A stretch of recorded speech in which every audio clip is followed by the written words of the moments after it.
Hola, hola, hola, hola. Bienvenido una vez más a Extranjero. Espero que los temas anteriores que se han estado subiendo hayan sido de bendiciones para tu vida. Y también el tema que hoy vamos a estar hablando te sirva para poder crecer, para poder avanzar, para poder discernir lo que hay en tu interior y quizás estás teniendo problemas y es debido a lo que vamos a hablar hoy día. La idea es que este tema también te lleve a una edificación completa en Cristo. Amén. Así que ya comenzando, le he puesto por nombre a esta enseñanza de muerte a vida.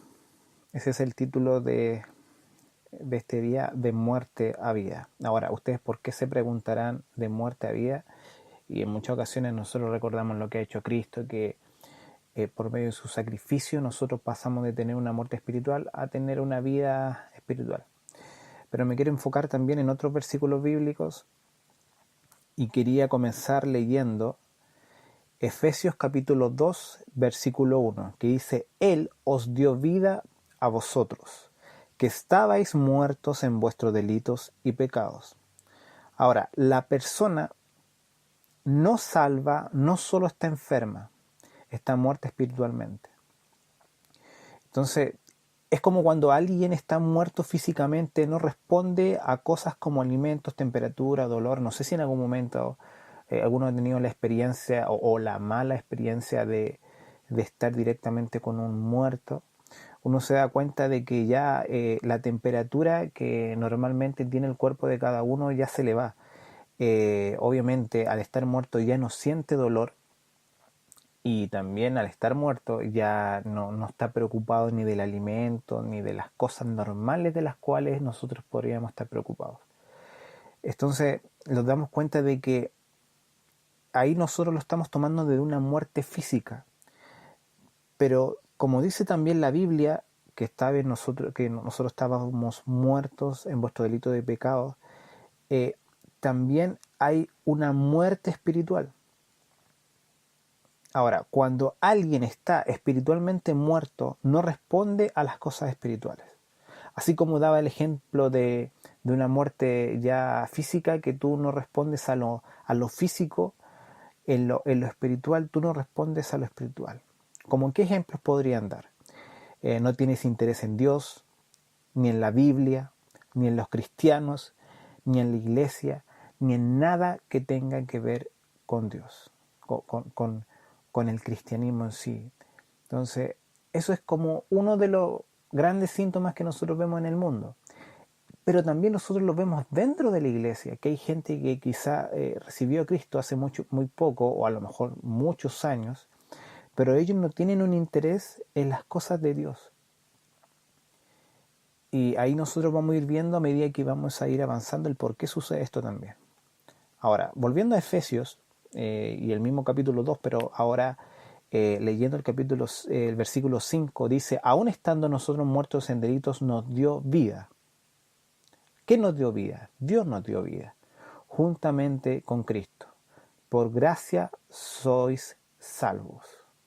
O sea, la salvación y la resurrección espiritual que nosotros tenemos no fue porque yo lo merezco, no es que yo soy lindo, o yo soy inteligente, o yo soy sabio. No, era simplemente que a nosotros por gracia se nos dio esa salvación tan gigante.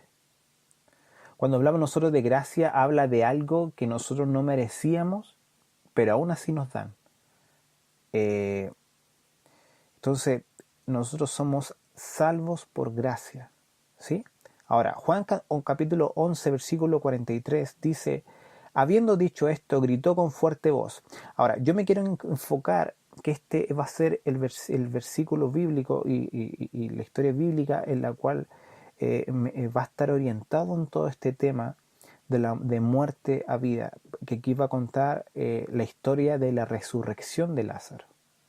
Y esto yo lo quiero aplicar a nuestra vida, a la vida quizás de algún hermano que tú podrás tener en la iglesia o de algún conocido que tú podrás tener. Y esto es súper importante. Así que, tomando atención, dice, volvemos a Juan capítulo 11, versículo 43. Habiendo dicho esto, gritó con fuerte voz, Lázaro, ven fuera. Y el que había muerto salió, los pies y las manos atados con vendas y el rostro envuelto en un sudario. Jesús le dijo, desatadlo y dejadlo ir. ¿Sí? Entonces aquí vemos algunas características. Cuando los muertos espirituales oyen la voz del Hijo de Dios, resucitan. ¿Sí? Cuando tú vienes y oras por una persona y dices, ¿tú quieres aceptar al Señor? Sí. Y hace la oración de fe, se arrepiente de sus pecados y Él pasa de ser un muerto en lo espiritual a un resucitado. Ahí en ese momento Él está escuchando la voz de Dios, que lo está llamando de esa muerte que tiene y lo está trayendo a la vida, como lo que pasó aquí entre Jesús y Lázaro. Ahora, apartando también lo que tiene que ver con la resurrección, hay algunos puntos que fueron súper interesantes en esta resurrección. Un ejemplo, 1, estaba en el sepulcro, ¿sí? 2, estaba atado de pies y manos. También estaba con su rostro tapado. Y al estar también atado en los pies, eso provocaba que no podía ir a ningún lado. ¿Sí? Entonces, vuelvo a repetirlo. Estaba en el sepulcro, atado, con su rostro tapado, sin poder ir a ningún lado. Cuando nosotros lo aplicamos en lo espiritual, y también lo podemos aplicar en nuestra vida, nos damos cuenta de que para nosotros el salir del sepulcro significa el resucitar, el yo acepto al Señor, el yo decido seguirle, el yo decido cambiar, estoy resucitando, ¿sí? Ahora, eso a todos les sucede, que tienen la resurrección por medio del llamamiento de Cristo, de aceptarlo. Pero cuando nosotros nos damos cuenta de muchos hermanos, o quizá ha pasado la vida de nosotros, que muchos se estancan, reciben a Cristo, pero después no se nota un cambio progresivo en ellos y siguen siendo las mismas personas. Muchos a veces se excusan diciendo, no, es que cada uno tiene un proceso diferente. Y es verdad, pero también hablamos de que el proceso no significa que yo tengo que seguir siendo la misma persona que fui hace un año atrás, sino que yo tengo que ir teniendo un cambio progresivo. Quizás no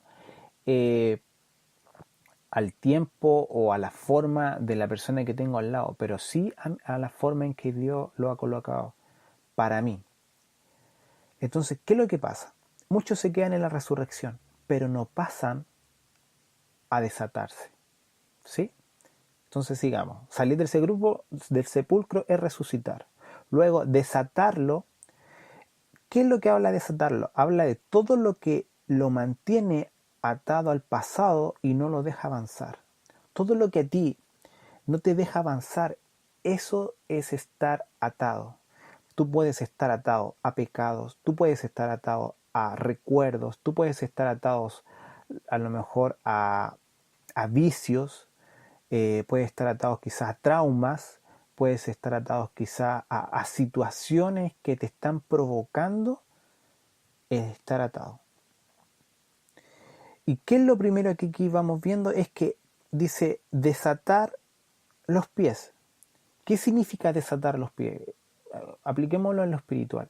Habla de, porque los pies, ¿para qué me sirven a mí los pies? Para avanzar, para caminar, ¿sí? Entonces, cuando hablamos de desatar los pies, esto es figura del caminar de cada uno. Entonces, cuando viene la palabra de Dios y provoca que me desaten a mí, con esto se camina correctamente. Con esto el caminar mal que tenía, el camino malo que yo tenía, se cambia en un camino correcto. El caminar que yo voy teniendo hacia Jesucristo, hacia el Señor, ¿sí? Entonces me cambian el camino mío que iba a muerte a mi nuevo camino que ahora va a vida. y a una vida eterna, ¿sí?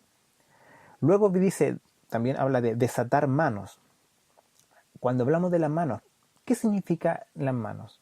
Nosotros hablamos de obras. Entonces, desatar manos habla de cambiar mis obras malas por obras buenas. Ejemplo, si yo tenía una tendencia a las obras malas, a las obras de pecado, a las obras carnales, el desatarme a mí de mis manos va a provocar de que yo esas malas obras las voy a cambiar por buenas obras, para poder bendecir, para poder desear lo bueno, para poder dar, ¿sí? Para poder entregar amor, para poder tener benevolencia, bondad. Ahí uno se va dando cuenta de que me cambian mis frutos malos por mis frutos buenos. La Biblia habla del fruto del Espíritu, y ahí vemos nosotros que hay fe, amor, templanza. Vemos muchos de los puntos que habla del fruto del Espíritu, ¿sí? Después viene descubrir su rostro, ¿sí? Porque lo tenía cubierto con una venda, como dice. Ya, entonces también apliquémoslo de una forma espiritual. Cuando a mí me tapan el rostro, ¿qué es lo que provoca? Que yo no pueda ver. Entonces cuando viene, cuando viene Cristo y ordena a las personas que están alrededor de Lázaro que le desataran la venda que tenía en sus ojos para que él pudiera ver, cuando nosotros lo aplicamos a nuestra vida y a la vida que está alrededor de las personas de cada uno de nosotros, vemos que sacan el velo que tenemos en nuestros ojos y nosotros ahí podemos ver la real visión que siempre Dios ha querido que nosotros veamos. Que aprendamos nosotros a el Señor es lo más importante que tenemos. Esta vida nueva que estamos teniendo es lo mejor que podemos tener. Entonces nos cambian a nosotros de no ver nada a tener una visión, a tener una forma de poder ver. Ahora yo puedo ver. Ahora yo tengo un sentido al estar viendo. ¿Sí? Por eso es importante el ver. Hay muchas personas que no ven. Cuando nosotros vemos en el Antiguo Testamento, cuando Dios le habla a Abraham y le dice que saliera de su tierra y de su parentela, después hubo un tiempo en el cual Dios no le habló, hasta que se separó de Lázaro. Cuando él se separa de Lázaro, ahí recién Dios le vuelve a hablar a Abraham. Pero ¿por qué pasó esto?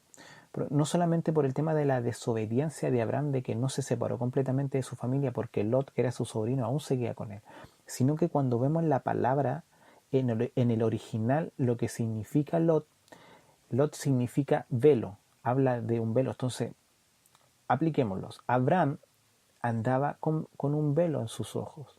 Abraham tenía sus ojos tapados. ¿Por qué? Por estar con su sobrino, el cual era Lot, y el cual provocaba que no pudiera ver. Entonces, cuando él se aparta de Lot, cuando él se aparta de ese velo, él puede volver a ver. Entonces, eso es lo que también a nosotros nos pasa cuando se nos saca el velo de nuestros ojos, ¿sí? Y al final del versículo bíblico dice, dejarlo ir. Entonces, obviamente ya no tiene ni las manos ni los pies atados, ya no tiene también algo que está tapando sus ojos. Entonces, eso por ende va a provocar que yo pueda ir a cualquier lugar. Entonces, cuando dice dejarlo ir, él, o sea, Lázaro, puede ir a un lugar en específico. Pero ¿qué significa el yo poder ir a un lugar en específico? Significa que yo tengo libertad para poder ir a donde yo quiera, para poder avanzar a donde yo quiera. Pero si dice, dejadlo ir, ¿sí? ¿Por qué? Porque ahora él tiene libertad. Entonces nosotros apliquémoslo nuevamente a nuestra vida. ¿Por qué hay muchos hermanos que no son libres completamente, aun cuando han recibido al Señor en sus corazones? Es porque no han sido capaces de ser desatados es porque no se ha sido capaces de sacar la venda que tienen sus ojos, es porque no han sido capaces de dejarlos con una libertad completa en sus vidas. ¿Y eso cómo se da? Por medio de una administración, por medio de una consejería. Cuando tú, hermano, tú recibes a Cristo y tú crees que ahí se acabó todo, no, ahí eso es el comienzo de todo. Es como cuando uno ingresa a la universidad, uno dice, aquí estoy listo. No, tú recién estás comenzando a estudiar va a llegar un momento en que vas a tener que sacar un título. Y tampoco va a terminar ahí porque luego vas a tener que buscar trabajo, trabajar y hasta los últimos días de tu vida quizás vas a tener que trabajar. Entonces, pasa lo mismo. Cuando alguien recibe a Cristo es el comienzo porque ahí viene lo que es la ministración de la persona. Viene lo que es la consejería de la persona. Hay que por medio de esa consejería ir detectando cuáles son las ataduras que tiene el hermano o la hermana, qué es lo que lo mantiene atado, cuáles son los traumas que quizás puede tener o cuáles son las cosas que lo mantienen estático, de una forma en que él no puede avanzar o quizás no puede seguir cambiando. Entonces, por medio de la administración y de la consejería se van detectando todas estas cosas. Por eso que cuando ya al final de la administración y de la consejería, la persona ya puede ir a cualquier lugar. ¿Por qué? Porque ya es una persona libre. Ya está libre de lo que había en su interior y de lo que provocaba que él no pudiera avanzar en esta vida. ¿Sí? Ahora, Juan capítulo 11, versículo 45, dice, por esto muchos de los judíos que habían venido a ver a María y vieron lo que Jesús había hecho, creyeron en él. Ahora, cuando en ti hay un milagro, eso va a provocar que otros también puedan ser bendecidos y también puedan creer. Yo he visto muchos casos que llega una persona a la iglesia y quizás muchos dicen, ¿cómo este puede estar en una iglesia? Y después empiezan a ver el cambio en esa persona. Por medio de esa persona, ellos empiezan a creer. Entonces, por este milagro, muchos de tus conocidos pueden llegar a reconocer a Cristo como su Salvador y pueden creer también. Entonces, el milagro de tu vida, tu cambio, lo que Dios hace con tu familia, puede provocar también en otros el creer. El mismo Jesús que resucitó a Lázaro sigue también resucitando vidas. Si eso no se ha acabado ahí. Si las obras de Jesús, aun cuando muchos digan, no, si ya no suceden milagros. No, el mismo Jesús que resucitó a Lázaro sigue resucitando vidas, sigue resucitando matrimonios, sigue resucitando sueños, ministerios que quizás de ministros que en el transcurso de su vida fueron corrompidos o por el pecado se fueron alejando, o incluso la vida espiritual también puede resucitar. Entonces yo te digo que quizás si tú eres una persona nueva, tiene un camino grande por recorrer. Si tú eres una persona que se ha alejado de Dios, te quiero decir de que a pesar de eso, Dios te está esperando. Así como el padre está esperando al hijo pródigo, Dios te está esperando. Está esperando que tú decidas el volver. Dios no te va a faltar al respeto y te va a forzar a volver. Esa es una decisión que tú tienes que tomar. Entonces, Romanos 8:6 dice, porque la intención de la carne es muerte, mas la intención del espíritu es vida y paz. ¿Sí? Entonces, cuando nosotros tenemos una tendencia a la carne, va a provocar muerte en nuestra vida. Ahora, si tenemos una orientación al espíritu, eso va a provocar vida, pero no solamente vida, sino también paz. Una paz no solamente en un área, sino en todas las áreas de nuestra vida. Que hablamos de una paz plena, una paz completa. Entonces, la pregunta es, como dice Deuteronomio, capítulo 30, versículo 15, mira, yo he puesto delante de ti hoy la vida y el bien, la muerte y el mal. Entonces yo vengo y yo te pregunto a ti, ¿tú qué eliges? ¿Tú qué eliges para ti? ¿Tú qué eliges para tu familia? ¿Tú qué eliges para tu futuro, para tus hijos? ¿Qué eliges tú para las personas que están alrededor tuyo? ¿Tú qué eliges para las personas que están trabajando contigo, tus compañeros de trabajo? ¿Qué eliges tú para tus vecinos? ¿Qué eliges tú para las personas que conoces? Así que esto fue extranjero. Espero que pasen una buena noche y bendiciones a cada una de las personas que está escuchando. Saludos.